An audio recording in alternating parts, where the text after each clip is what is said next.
hello everyone job education channel आपलोक स्वागतम जनाइছো इतिमध्ये बहुतरे प्रश्न जे অসম পৰীক্ষাৰ যিবিলাক নিযুক্তি আছিল কেতিয়া আপোনালোকৰ মাজত এপইন্টমেন্ট দিব আৰু লগতে ভিডিওটো বনোৱাৰ আগতে আপোনালোকৰ মাজত কৈ লওঁ কিয়নো এটো নন অফিচিয়েল হয় যিসকলে অফিচিয়েল ইনফৰমেশন পাম বুলি ভাবিছে তেওঁলোকে ইয়াৰ অফিচিয়েল ইনফৰমেশন নাপায় এটো নন অফিচিয়েল হয় কাৰণ বহুতৰে প্ৰশ্ন হৈ আছে যদি আপোনালোকে ভাবিছে এই প্ৰশ্নৰ উত্তৰ পাবলৈ গতিকে কেইদিনমান দেৰি হ'ব কিন্তু আপোনালোকৰ মাজত এটা নন অফিচিয়েল দিব বিচাৰিম কিয়নো ইয়াতে ৰিজাল্ট ঘোষণা কেতিয়া কৰিব আৰু এপিডিসিএলৰ পদবিলাক কিয় এতিয়ালৈকে অহা নাই কাৰণ কেইদিনমান আগতে এপিডিসিএলৰ খুব সোনকালে খালি পদ ওলাই আছে আৰু খুব সোনকালে পৰীক্ষা হ'ব বুলি আৰু নটিফিকেশন আহিব বুলি আপোনালোকৰ মাজত ইনফৰমেশন দি আছিল কিয় অহা নাই আৰু এইটো বিষয় নাজানো কিন্তু ইয়াতে আপোনালোকে যদি চাই ডিএসএস আৰু লগতে আসাম ডাইৰেক্ট ৰিক্ৰুটমেন্টৰ স্বাস্থ্য বিভাগৰ পৰীক্ষাৰ লগতে এডিআৰই পৰীক্ষা হৈছিল সেই সকলোবোৰ ৰিজাল্ট কেতিয়া দিব যদি আপোনালোকে চাই যে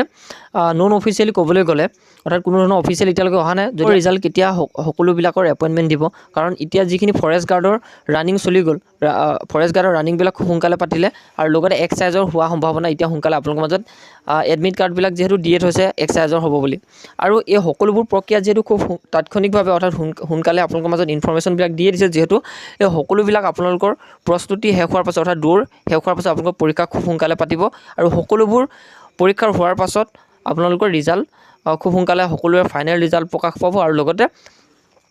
এপইন্টমেন্ট একেলগে দিয়া সম্ভাৱনাটো নিশ্চয়ৰূপে আছে এটো অফিচিয়েলি অহা নাই কিন্তু আপোনালোকে যদি ভাবে নিশ্চয়ৰূপে খুব সোনকালে এবাৰ ফৰেষ্ট গাৰ্ড আৰু এক্সাইজৰ পৰীক্ষাটো অৰ্থাৎ ৰানিংটো হৈছে আৰু লগতে পৰীক্ষাটো খুব সোনকালে পাতিব আৰু সকলোবিলাক আপোনালোকে একেলগে ৰিজাল্টবিলাক সকলোৱে পাব যেহেতু একেলগে সকলোখিনি এপইন্টমেন্ট দিয়া কথা নিশ্চয়ৰূপে আপোনালোকে গম পাইছে আৰু সকলোবিলাক একে ঠাইতে আপোনালোকৰ মাজত